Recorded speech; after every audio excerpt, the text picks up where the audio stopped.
Chat GPT जस्ता एआईले कसरी यति जटिल भाषा बुझ्छ अनि लेख्छ होला? कहिलेकाहीँ त अचम्मै लाग्छ है। ल, आज हामी यही जादुको पछाडि लुकेको इन्जिन अर्थात् ट्रान्सफर्मर क्रान्तिको रहस्य खोतल्नेछौँ। कुनै पनि एआईको लागि हेर्नुहोस्, असली चुनौती भनेको शब्दहरू चिन्नु मात्र होइन, खास कुरा त ती शब्दहरूलाई अर्थ दिने जुन सम्बन्ध छ, जुन सन्दर्भ छ, त्यसलाई बुझ्नु हो। त्यसो भए एउटा कम्प्युटर प्रोग्रामले शब्दहरू बीचको अर्थ कसरी पत्ता लगाउँछ त? आउनुहोस् यही कुरा बुझौँ। ल, अब अलिकति गहिराइमा जाउँ है। यो जुन क्रान्तिकारी प्रविधि छ नि, यो आउनुभन्दा पहिले एआई मोडलहरूलाई लामो कुराकानी सम्झन एकदमै गाह्रो हुन्थ्यो। भनौँ न, तिनीहरू एक किसिमको सर्ट टर्म एम्नेसिया जस्तो समस्याबाट गुज्रिरहेका थिए। मतलब अघि के भनेको थियो त्यो तुरुन्तै बिर्सिने।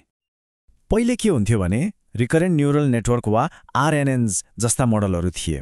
यिनीहरूले टेक्स्टलाई एकपछि अर्को शब्द एकदमै क्रमैसँग पढ्थे। अब सोच्नुहोस् त, कुनै उपन्यास पढ्दाखेरि ठिक अघिल्लो शब्द मात्र याद भयो भने के होला? कथाको सार बुझ्न त लगभग असम्भव नै हुन्थ्यो, होइन र? हो, ठ्याक्कै त्यस्तै थियो। तर ट्रान्सफर्मरले चाहिँ पुरै वाक्यलाई एकैपटक हेर्छ, जसले गर्दा यसले समग्र सन्दर्भलाई धेरै राम्रोसँग एकदमै प्रभावकारी ढङ्गले बुझ्न सक्छ। अनि ठिक यहीँ एउटा एकदमै सरल तर शक्तिशाली आइडिया आयो र त्यसले सबै कुरा नै परिवर्तन गरिदियो। एआईले भाषालाई हेर्ने तरिकामा नै भनौँ न एउटा ठूलै क्रान्ति ल्याइदियो। यो कुरा हो सन् 2017 को। गुगलका अनुसन्धानकर्ताहरूले एउटा पेपर निकाले जसको शीर्षक नै एकदमै साहसी थियो, attention is all you need. मतलब अटेन्सन नै तपाईलाई चाहिने सबै कुरा हो। यो कुनै सामान्य रिसर्च पेपर थिएन है। यो त ट्रान्सफर्मर आर्किटेक्चरको जन्मदर्ता थियो। यसले त एआईको खेलको नियम नै परिवर्तन गरिदियो। ल, यो वाक्यलाई हेरौँ त। बाघ तिर्खाएकोले पानी पिउन रुखबाट हाम फाल्यो किनभने ऊ तिर्खाएको थियो। अब हामीलाई त थाहा छ यहाँ ऊ भनेको बाघ हो। तर एउटा मसिनले यो कुरा कसरी थाहा पाउँछ होला?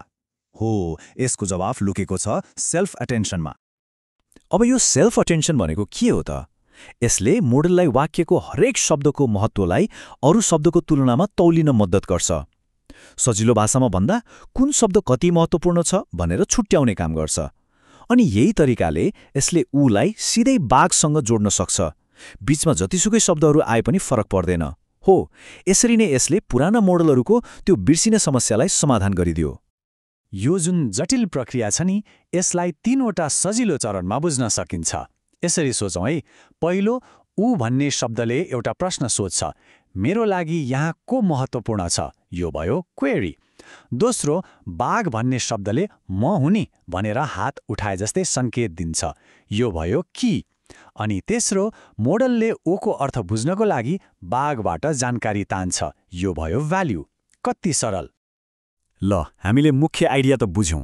अब यो पुरै आर्किटेक्चरमा कसरी बनेको हुन्छ त्यो पनि हेरिहालौँ न। यो ट्रान्सफर्मर आर्किटेक्चरमा खासमा केही महत्त्वपूर्ण भागहरू हुन्छन्। एउटा हुन्छ एन्कोडर, यसले कानले जस्तै काम गर्छ, मतलब आएको वाक्यलाई सुन्छ र बुझ्छ। अनि अर्को हुन्छ डिकोडर, जुन मुख जस्तै हो, जसले जवाफ निकाल्छ। र यी दुईको बीचमा हुन्छ यसको मस्तिष्क, जसलाई मल्टी हेड अटेन्सन भनिन्छ। सबैभन्दा जटिल काम यही हुन्छ। मल्टी हेड अटेन्सन नाम अलि जटिल सुनेला, तर आइडिया रमाइलो छ। कल्पना गरौँ न, एउटा वाक्यलाई विश्लेषण गर्न विशेषज्ञहरूको छुट्टा छुट्टै टोली बसेको छ। एकजनाले व्याकरण हेर्छ, अर्कोले सन्दर्भ, अनि तेस्रोले सायद भाव खोजिरहेको छ। हो, मल्टी हेड अटेन्सनले ठ्याक्कै यही काम गर्छ। यसले वाक्यलाई एकैचोटि धेरै कोणबाट हेर्छ, ताकि त्यसको एकदमै गहिरो र सूक्ष्म अर्थ पनि नछुटोस्। यो नयाँ र शक्तिशाली इन्जिन हात लागेपछि त एआईको क्षेत्रमा एउटा विस्फोट नै भयो। विकासको गति यति अविश्वसनीय भयो कि सोच्न पनि गाह्रो। यो विकास यति छिटो भयो कि हेर्दा हेर्दै हामी कहाँबाट कहाँ पुग्यौँ। 2018मा GPT-1 आयो, जसले यो आइडिया काम गर्छ है भनेर देखायो। त्यसको 1 वर्षमै GPT-2ले टेक्स्ट लेख्ने क्षमतामा ठूलो फड्को मार्यो। अनि 2020मा आयो GPT-3, जसको आकारले नै सबैलाई चकित बनायो।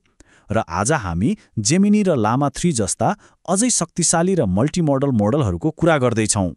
हरेक नयाँ पुस्ताले पहिलेको भन्दा कैयौँ गुणा बढी क्षमता देखाउँदै आएको छ।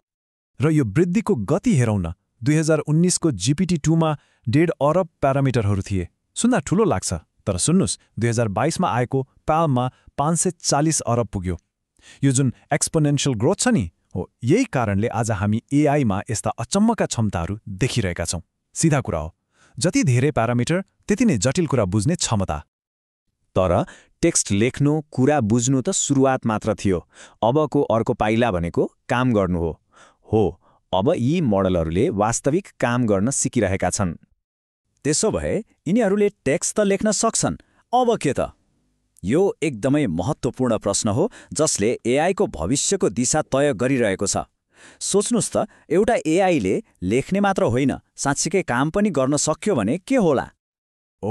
यही प्रश्नको जवाफले हामीलाई एआई एजेन्टहरूको युगमा ल्याएको ल्याउँछ।